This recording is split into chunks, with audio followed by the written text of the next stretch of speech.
السلام علیکم ورحمۃ اللہ وبرکاتہ۔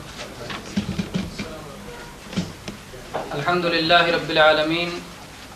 والصلاة والسلام علی سید المرسلین وعلی آلہ وصحبہ اجمعین، اما بعد۔ برادران اسلام، ہجری سال کا پہلا مہینہ محرم الحرام نہایت باعظمت اور مبارک مہینہ ہے۔ قرآن مجید میں سورہ توبہ کی آیت نمبر 36 میں اللہ تبارک و تعالیٰ نے مہینوں کے تعلق سے اور سال کے تعلق سے ارشاد فرمایا، ان عدۃ الشہور عند اللہ 12 شہرا فی کتاب اللہ یوم خلق السماوات والارض منها 4 حرم ذلک الدین القیم ولا تظلموا فیہن انفسکم، کہ مہینوں کی گنتی اللہ رب العزت کے یہاں 12 ہے، یعنی 12 مہینے مل کر ایک سال بنتے ہیں۔ جب اللہ تبارک و تعالیٰ نے آسمان و زمین کی تخلیق فرمائی، تبھی سے اللہ تبارک و تعالیٰ نے یہ نظام رکھا ہے، اور ان مہینوں میں 4 مہینے حرمت والے ہیں۔ پھر اللہ تعالیٰ نے فرمایا کہ ان مہینوں میں اپنے آپ پر ظلم نہ کرو، یعنی ان تمام مہینوں میں، اور خصوصیت کے ساتھ ان 4 مہینوں میں۔ یہ 4 مہینے کون ہیں؟ اس تعلق سے جناب محمد رسول اللہ صلی اللہ علیہ وسلم نے ارشاد فرمایا، جیسا کہ صحیح بخاری شریف کی روایت ہے، ابو بکرہ رضی اللہ عنہ اس کے راوی ہیں، کہ آپ نے فرمایا السنۃ 12 شہرا، سال 12 مہینے کا ہوتا ہے، منہا 4 حرم، جس میں 4 احترام والے ہیں، 3 متوالیات، 3 مہینے ایک کے بعد ایک آتے ہیں، ذوالقعدہ،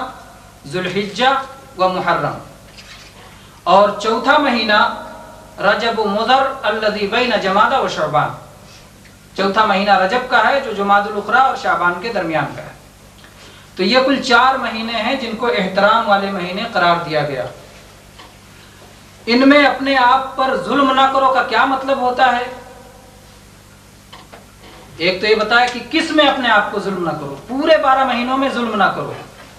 اور ان 4 مہینوں میں خصوصی طور پر ظلم نہ کرو۔ ظلم 2 طرح کا ہوتا ہے، ایک اپنی جان پر ظلم کرنا، اپنے آپ پر ظلم کرنا، اور ایک دوسرے پر ظلم کرنا۔ تو دوسرے پر بھی ظلم نہ کرو اور اپنے آپ پر بھی ظلم نہ کرو، یعنی گناہوں سے بچ کر، اللہ تبارک و تعالیٰ کی فرما برداری کر کے، اس کے حکموں کو مان کر، صحیح راستے کو اپنا کر اپنے آپ کو ظلم سے محفوظ رکھو۔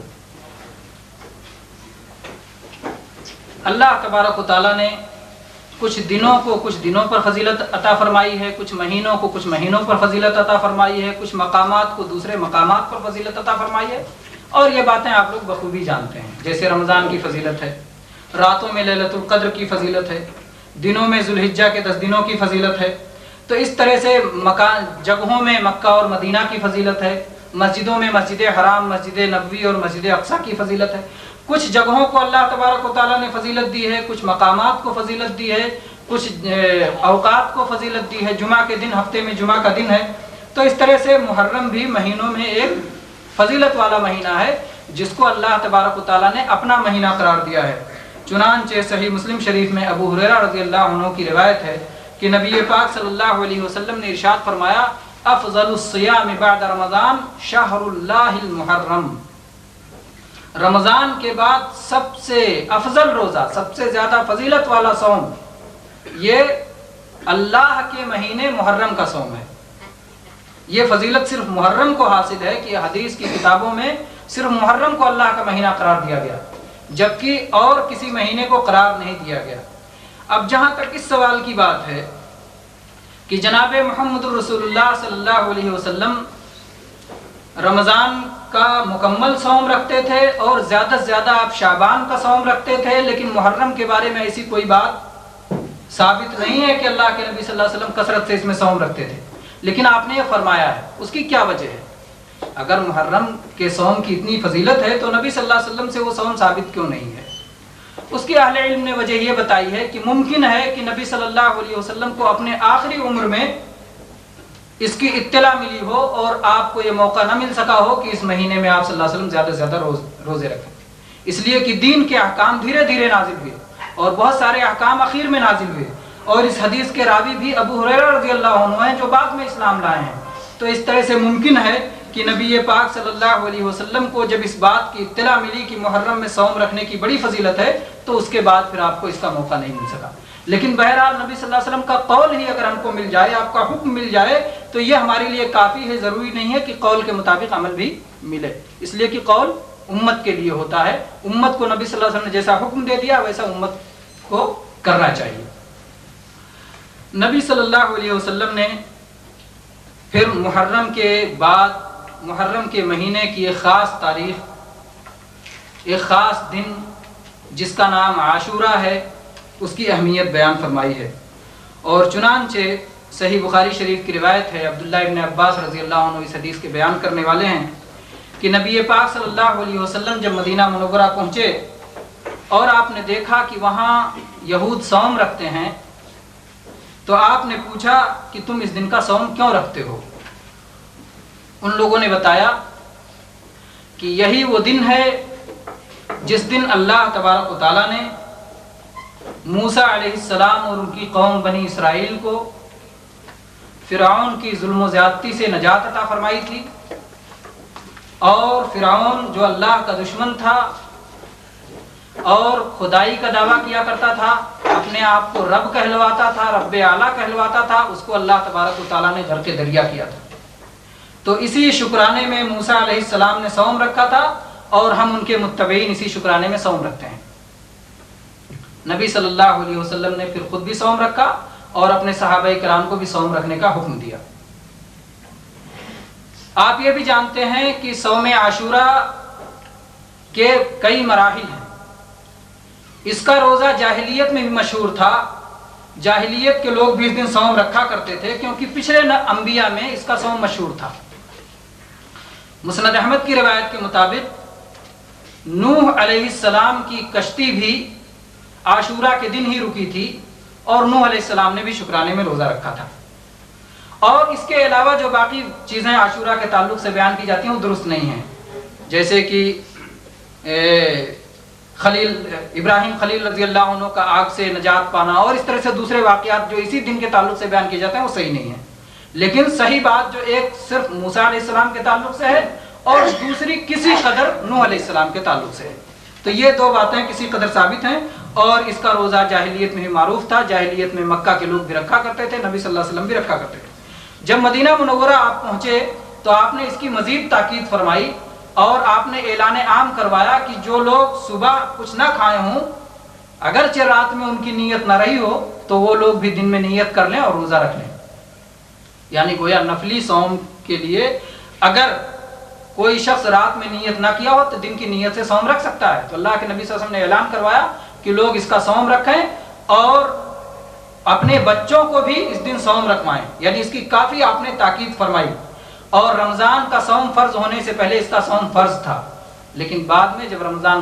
فرض ہو گیا تو اس کا صوم صرف مستحب بچا۔ اب جو شخص اس کا صوم رکھے گا ثواب پائے گا، اور جو نہیں رکھے گا اس کے ثواب سے محروم رہے گا لیکن گناہ نہیں پائے گا۔ چنانچہ عبداللہ ابن عباس رضی اللہ عنہ کی حدیث ہے صحیح بخاری شریف میں، کہتے ہیں ما رأيت النبي صلی اللہ علیہ وسلم يتحرى صيام يوم فضله على غيره الا هذا اليوم يوم عاشوراء، کہ نبی صلی اللہ علیہ وسلم جس دن کا روزہ تلاش کر کے رکھتے ہوں اور اس کو فضیلت والا بتاتے ہوں وہ صوم عاشوراء ہی تھا۔ اور آپ صلی اللہ علیہ وسلم نے اس کی فضیلت یہ بھی بیان فرمائی جو صحیح مسلم شریف کی روایت ہے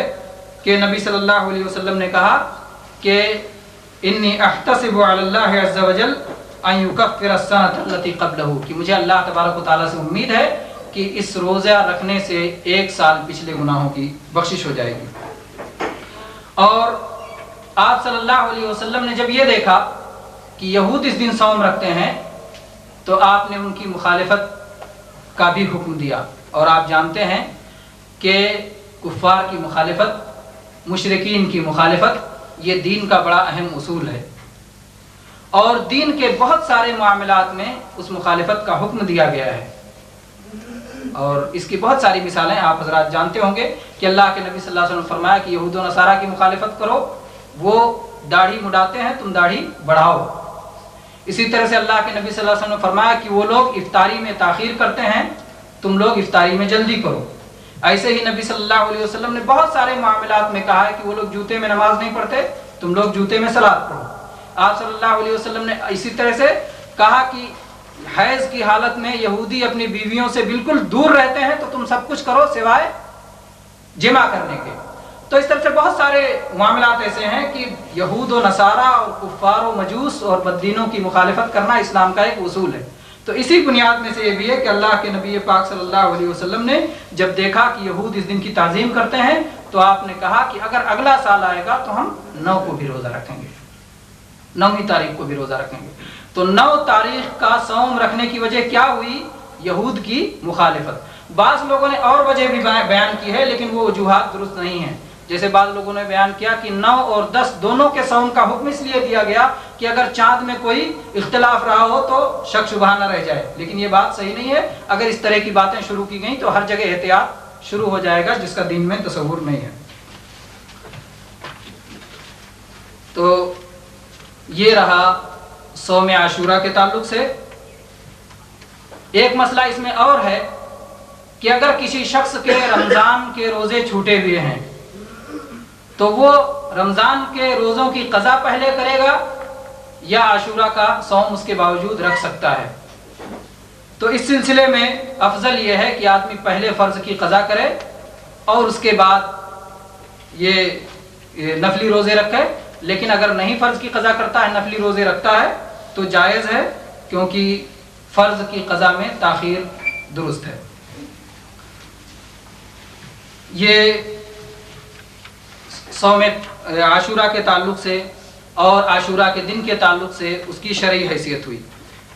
اب بڑے ہی افسوس کی بات ہے کہ محرم کی 10 تاریخ تھی اور ہجری سال سن 61 تھا۔ اسی دن ایک افسوسناک سانحہ ہوا جو امت مسلمہ کے لیے نہایت دردناک اور نہایت تاریخی بن گیا، جس کی بنیاد پر آگے چل کر فرقہ بندیاں ہوئیں، مسلمانوں میں ٹکڑے ہوئے اور دوسری بہت سارے مصائب سے مسلمانوں کو گزرنا پڑا۔ لیکن حقیقت یہ ہے کہ اس دن حسین رضی اللہ عنہ جو نواسۂ رسول ہیں، رسول اللہ صلی اللہ علیہ وسلم کی محبوب بیٹی فاطمہ رضی اللہ عنہا کے محبوب بیٹے ہیں، نبی صلی اللہ علیہ وسلم کے جگر گوشے ہیں۔ نبی صلی اللہ علیہ وسلم ان کو دنیا کا اپنا پھول کہا کرتے تھے، اور سنن ترمذی اور مسند احمد کی روایت کے مطابق حضرت حسن اور حضرت حسین رضی اللہ عنہما کے بارے میں نبی صلی اللہ علیہ وسلم فرمایا کرتے تھے سیدہ شباب اہل الجنہ، کہ یہ جنتیوں کے جوانوں کے دونوں سردار ہیں، اور اس طرح ان کے بہت فضائل ہیں۔ اللہ تبارک و تعالیٰ نے ان کو شہادت کی فضیلت سے سرفراز فرمایا۔ نبی صلی اللہ علیہ وسلم کے زمانے میں ان کی عمر کم تھی، یہ ان فضائل کو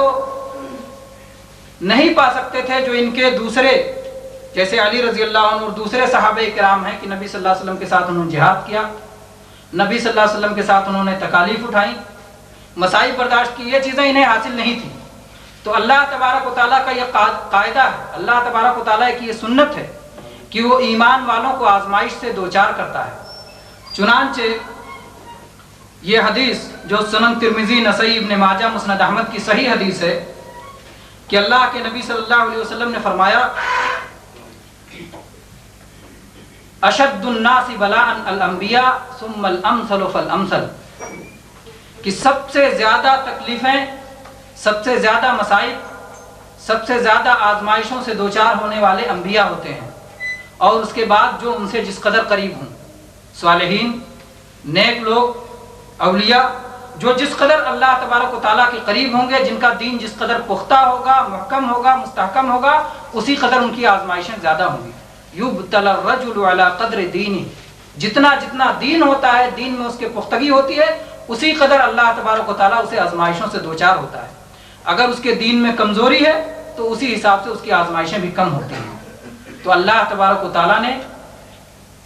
حسین رضی اللہ عنہ کو آزمائش سے دوچار کیا تاکہ ان آزمائشوں میں پڑھ کر کے ان مقامات عالیہ اور ان درجات رفیع کو پہنچ جائیں، ان بلند مقامات کو پہنچ جائیں جہاں تک کہ ان سے پہلے کے سابقین پہنچ چکے تھے۔ چنانچہ آپ جانتے ہیں کہ حسین رضی اللہ عنہ کے والد علی رضی اللہ عنہ کو شہید کیا گیا، ان کو شہادت ملی، اور ان کو عبد الرحمن بن ملجم خارجی نے قتل کیا تھا۔ اللہ کے نبی صلی اللہ علیہ وسلم نے خوارج کے تعلق سے کیا فرمایا ہے اس کا بیان آگے انشاءاللہ آئے گا۔ بہرحال حسین رضی اللہ عنہ کی شہادت کے بعد مسلمانوں میں دو گروپ ہو گئے۔ ایک گروپ تو وہ تھا جو اہل بیت کی محبت کے نام پر، آل رسول کی محبت کے نام پر،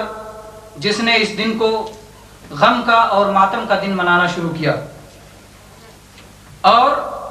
غم اور ماتم کے نام پر انہوں نے ایسی ایسی چیزیں شروع کی کہ جس کی اسلام میں کوئی اصل نہیں تھی۔ گریہ وزاری کرنا، گالوں پہ تماچے مارنا، بھوکے پیاسے رہنا، مرثیہ خوانی کرنا، اور اس کے نام پر سلف صالحین کو گالیاں دینا، غم کو تازہ کرنا، ایسی کہانیاں سنانا کہ جس کا اکثر حصہ جھوٹ ہے اور جو معمولی سا حصہ سچ ہے، اس حصے میں کا نقصان اس کے فائدے سے زیادہ ہے۔ اس طرح کی بہت ساری چیزیں، نوحہ خوانی اور ساری چیزیں ان لوگوں نے ایجاد کی، اور انہوں نے غلو کا راستہ اختیار کیا۔ دوسرے اس کے مقابل میں کچھ جاہل ایسے تھے جنہوں نے برائی کا جواب برائی سے دیا، بدعت کا جواب بدعت سے دیا، فساد کا جواب فساد سے دیا، شر کا جواب شر سے دیا۔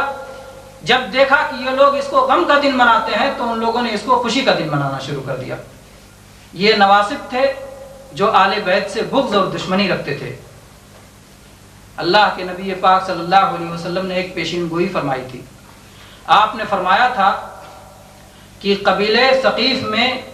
ایک کذاب ہوگا، بہت بڑا جھوٹا ہوگا، اور ایک مبیر ہوگا۔ مبیر یعنی بہت زیادہ خونریزی کرنے والا ہوگا،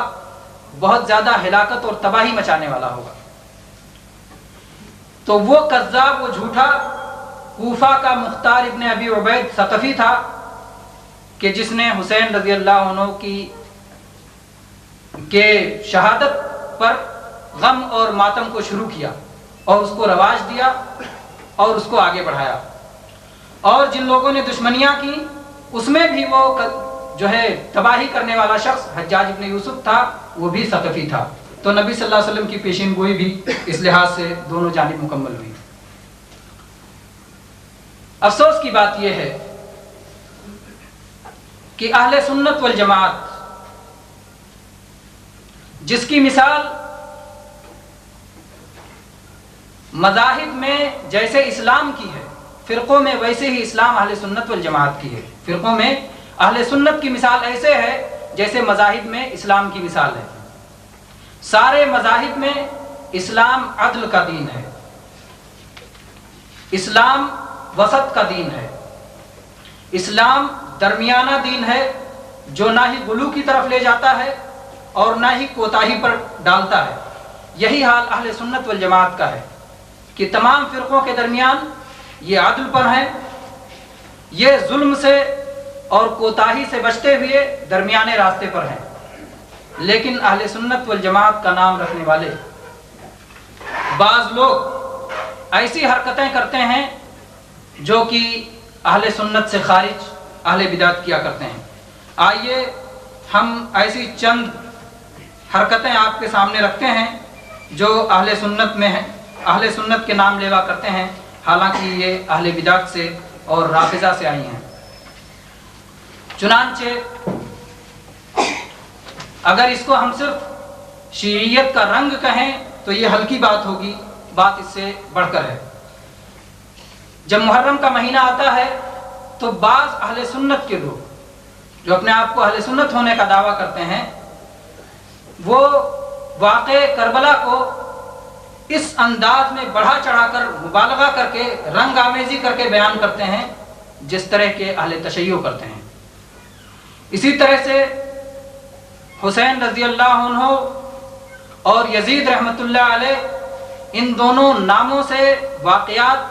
کے بیان کرنے میں صحابہ کرام کو اور نبی صلی اللہ علیہ وسلم کا ساتھ دینے کے لیے جن کو اللہ نے منتخب کیا تھا، ایسے لوگوں کو ہدف تان بناتے ہیں، ان پر لعنت و ملامت کرتے ہیں، جیسے معاویہ رضی اللہ عنہ، مغیرہ بن شعبہ رضی اللہ عنہ اور دوسرے صحابہ کرام، عمرو بن عاص رضی اللہ عنہ وغیرہ۔ ایسے ہی 10ویں محرم کو تعزیہ نکالتے ہیں، اس کو قابل تعظیم ہی نہیں بلکہ قابل عبادت، قابل پرستش سمجھتے ہیں اور اس سے منتیں مانگتے ہیں اور کیا کیا کرتے ہیں آپ لوگ مجھ سے زیادہ ممکن ہے جانتے ہوں گے۔ ایسے ہی تعزیہ کے جلوس نکالے جاتے ہیں، ماتمی جلوس، اور اس میں بڑے ہی ذوق و شوق کے ساتھ شرکت کرتے ہیں، عورتیں بھی مردوں کے ساتھ کھلے عام بے پردگی کے ساتھ اس میں جاتی اور شریک ہوتی ہیں۔ ماہ محرم کو سوگ کا مہینہ سمجھتے ہیں اور اس میں شادیاں نہیں کرتے، اس میں کوئی بچہ پیدا ہو جاتا ہے تو اس کو منحوس سمجھتے ہیں، اور اس طرح کی بہت ساری برے اعتقادات عام ہیں۔ اپنے بچوں کو سبز رنگ کا لباس پہناتے ہیں اور ان کو کہتے ہیں یہ فقرائے حسین ہیں،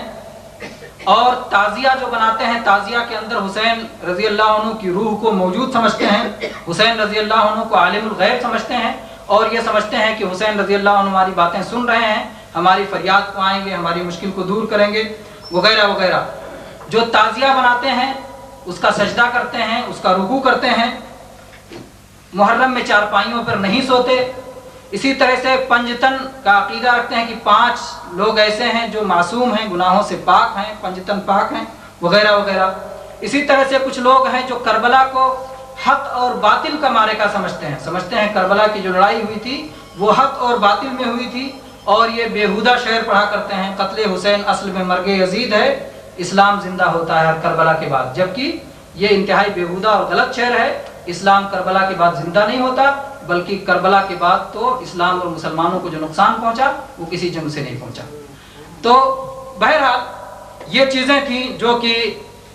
اہل سنت کے بہت سارے لوگوں میں عام ہو گئی ہیں، جبکہ اس سے شیعوں کے مذہب کو فروغ ملتا ہے اور شیعوں کا مذہب پھیلتا ہے۔ اب اگر یہ کہا جائے کہ یہ چیزیں کیوں غلط ہیں اور ہم ان میں حصہ کیوں نہیں لیتے، ہم کیوں حسین رضی اللہ عنہ کا ماتم نہیں کرتے، تو میرے بھائیوں آپ خود غور کریں، کیا وہ شخص جس کو اللہ تبارک و تعالیٰ نے شہادت کے ذریعے حیات جاوید سے نوازا اور اس کو بلند مقام عطا فرمایا، اس کو زندگی عطا فرمائی، اس کا ماتم کرنے کی ضرورت ہے؟ شہادت تو وہ چیز ہے جس کے بارے میں جناب محمد رسول اللہ صلی اللہ علیہ وسلم کہا کرتے تھے کہ میری تمنا ہے،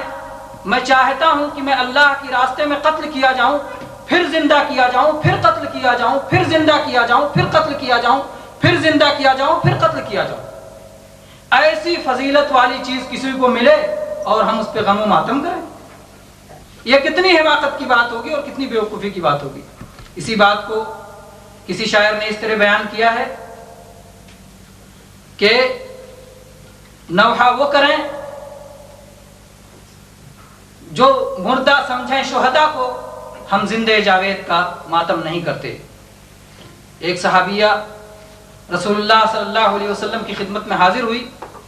ان کے بیٹے کو ایک جنگ میں شہادت نصیب ہوئی تھی۔ کہا کہ اللہ کے نبی صلی اللہ علیہ وسلم آپ بتائیے، اگر میرے بیٹے کو جنت ملی تب تو کوئی بات نہیں، اور اگر کوئی دوسری بات ہے تو میں ایسا نوحہ کرتی ہوں، ایسا نوحہ کرتی ہوں کہ دنیا یاد رکھے۔ اللہ کے نبی صلی اللہ علیہ وسلم نے کہا کہ تم کیا سمجھتی ہو کہ صرف ایک ہی جنت ہے؟ انہا لجنان کثیرہ، بہت ساری جنتیں ہیں، اور تمہارا بیٹا تو سب سے اعلیٰ مقام فردوس اعلیٰ میں ہے۔ تو میرے بھائیو، شہید کو جب فردوس اعلیٰ ملے تو اس پہ ماتم کرنے والی بات ہے۔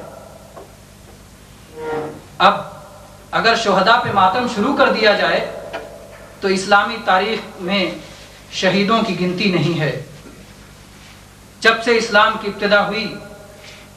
مصائب اور مشکلات سے اس کا آغاز ہوا۔ چنانچہ مکہ میں جب جناب محمد رسول اللہ صلی اللہ علیہ وسلم نے شرک کے خلاف توحید کی آواز لگائی تو مشرکین کے سردار اور مشرکین میں جو اپنے آپ کو قوت بازو والا سمجھتے تھے، انہوں نے مسلمانوں کو ستانا شروع کیا، اور چنانچہ یاسر، عمار ابن یاسر رضی اللہ عنہ اور ان کا خاندان، ان کی ماں سمیہ رضی اللہ عنہا، ان کو جس بے دردی سے شہید کیا گیا، اللہ کے نبی صلی اللہ علیہ وسلم ان کی تکلیف دیکھتے تھے اور وہاں سے گزرتے ہوئے کہتے تھے صبراً آل یاسر فإن موعدکم الجنہ، آل یاسر صبر کرو، جنت میں ملاقات ہے۔ لیکن ان کا نبی صلی اللہ علیہ وسلم نے نہ کمزوری کی حالت میں نہ طاقت کی حالت میں مدینہ سلطنت اور مدینہ اسلامی حکومت پائیدار ہو جانے کے باوجود اور پورے جزیرے عرب پہ اسلامی حکومت قائم ہو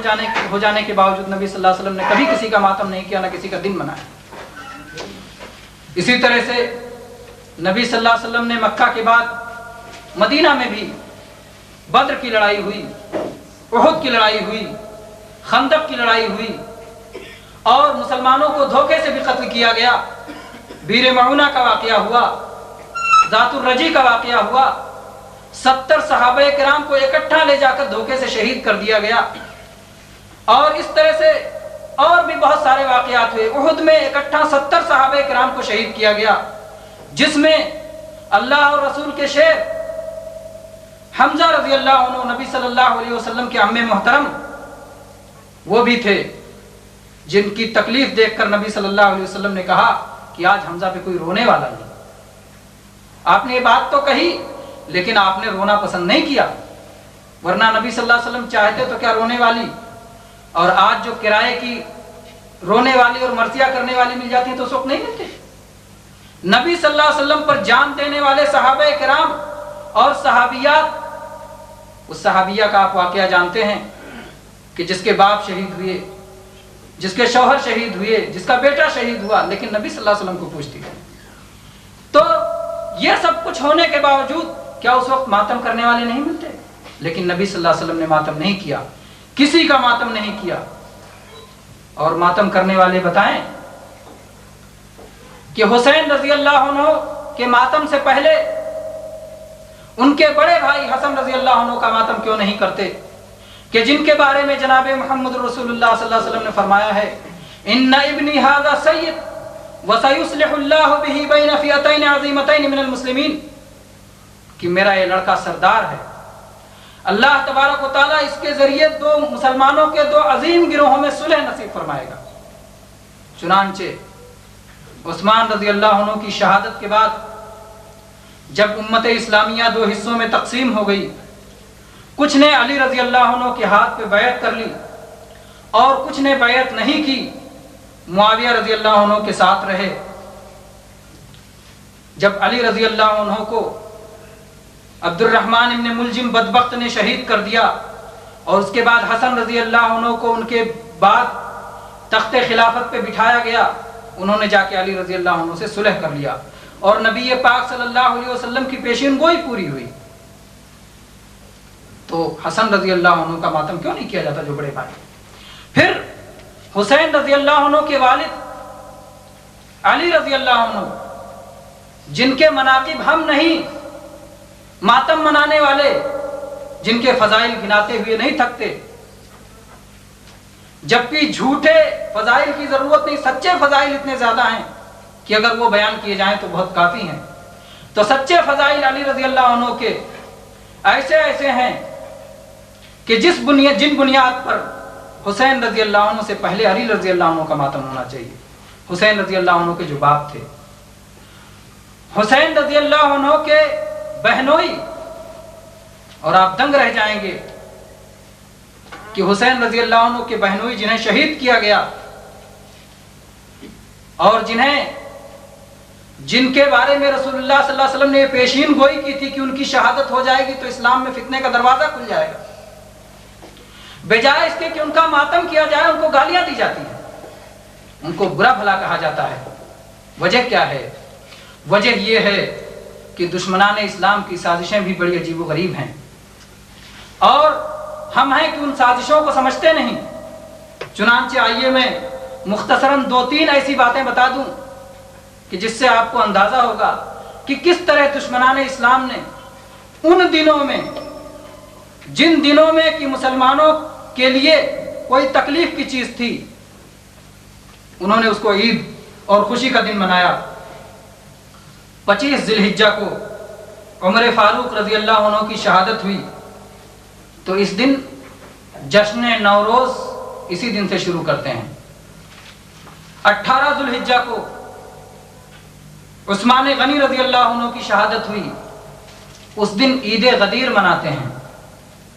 22 رجب کو معاویہ رضی اللہ عنہ کا انتقال ہوا، تو اس دن جعفر صادق رحمۃ اللہ علیہ کے نام سے کنڈے بھرے جاتے ہیں۔ تو ایسے تاریخی واقعات کو چن چن کے، یہ کون لوگ تھے؟ عمر رضی اللہ عنہ کون تھے؟ عثمان رضی اللہ عنہ کون تھے؟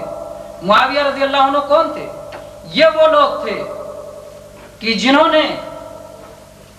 اہل کفر کو، اہل شرک کو، مجوسیوں کو، آتش پرستوں کو، جنہوں نے تخت و تاراج کیا، بیخ و بن سے اکھاڑ پھینکا، اسلام کو فروغ دیا، اسلام کو آگے بڑھایا، اور ان کے زمانے میں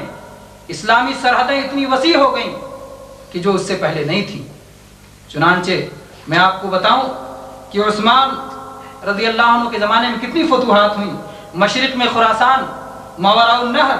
ترکستان، سندھ، کابل، یہ سب عثمان رضی اللہ عنہ کے زمانے میں فتح ہوئے۔ مغرب میں سوڈان، اسکندریہ، مراکو، تیونس، طرابلس، الغرب، یہ سارے علاقے عثمان رضی اللہ عنہ کے زمانے میں فتح ہوئے۔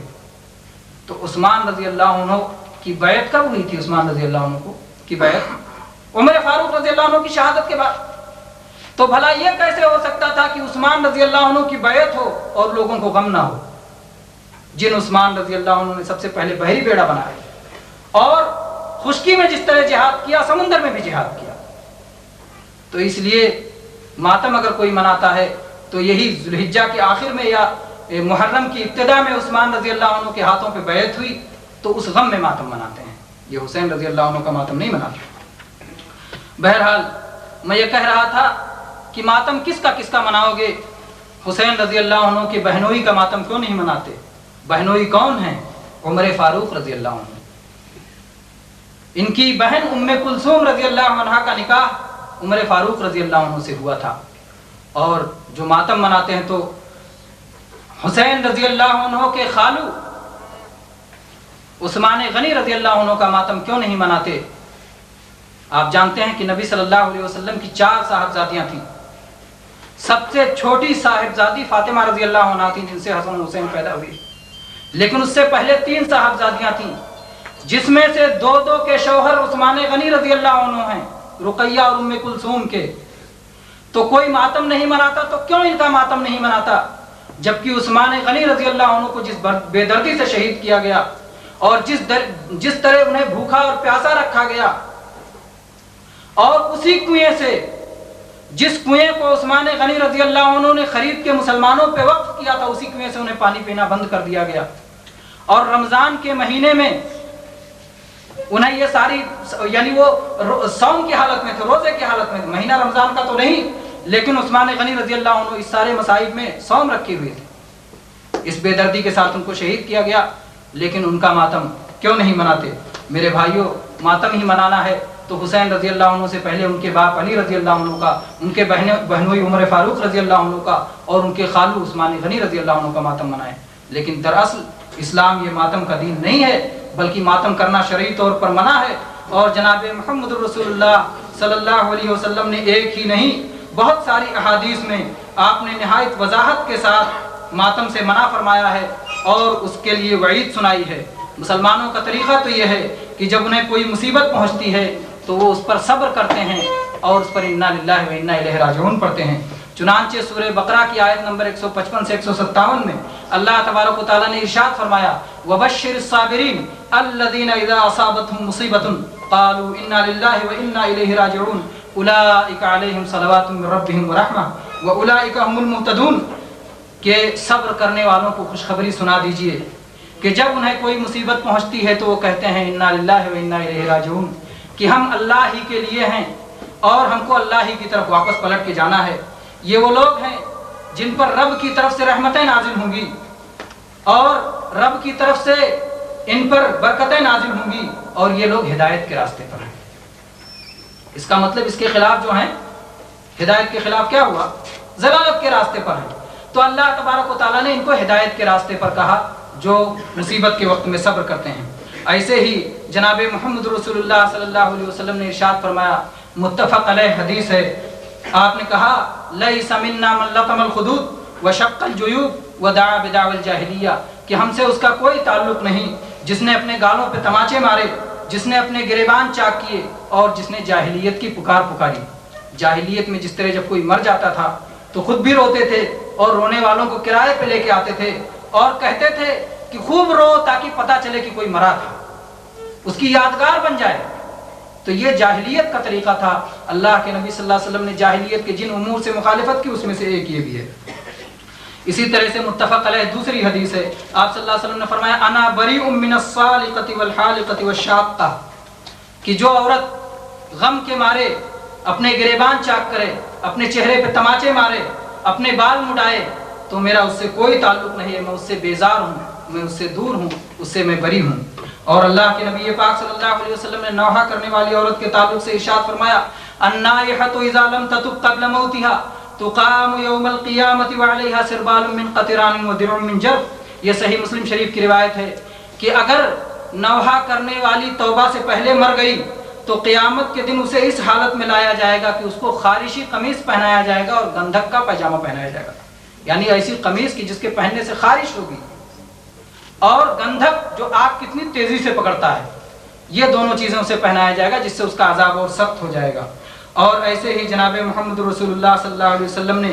اپنی امت میں بتایا کہ جاہلیت کی کچھ چیزیں پائی جائیں گی کہ جو یہ امت چھوڑنے والی نہیں ہے۔ صحیح مسلم شریف کی حدیث ہے اربع من امتی من امر الجاہلیت لا یترکونہن الفخر بالاحساب والطعن فی الانساب والاستسقاء بالنجوم والنیاحۃ علی المیت کہ میری امت میں 4 چیزیں جاہلیت کی ہیں جسے یہ نہیں چھوڑنے والے۔ ایک تو حسب و نسب پہ فخر کرنا، ایک دوسرے کے نسب میں تانا لگانا، تیسرے تاروں سے بارش طلب کرنا اور چوتھے مردے پر نوحہ کرنا۔ تو یہ ساری چیزیں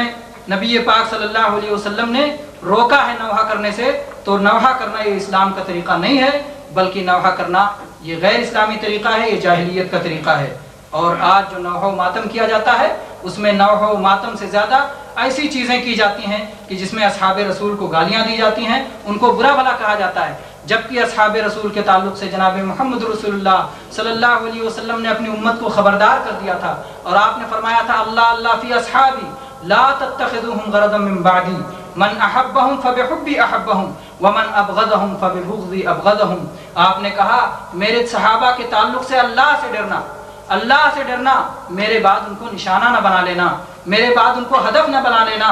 جو صحابہ سے محبت کرتا ہے وہ دراصل نبی پاک صلی اللہ علیہ وسلم سے محبت کی وجہ سے محبت کرتا ہے، اور جو صحابہ سے بغض و نفرت رکھتا ہے وہ دراصل نبی پاک صلی اللہ علیہ وسلم سے بغض و نفرت کی وجہ سے صحابہ سے بغض و نفرت رکھتا ہے۔ اسی لیے سلف صالحین یہ بات کہا کرتے تھے حب ابی بکر و عمر ایمان و بغضهم نفاق کہ ابو بکر و عمر سے محبت رکھنا یہ ایمان کی نشانی ہے اور ان سے بغض رکھنا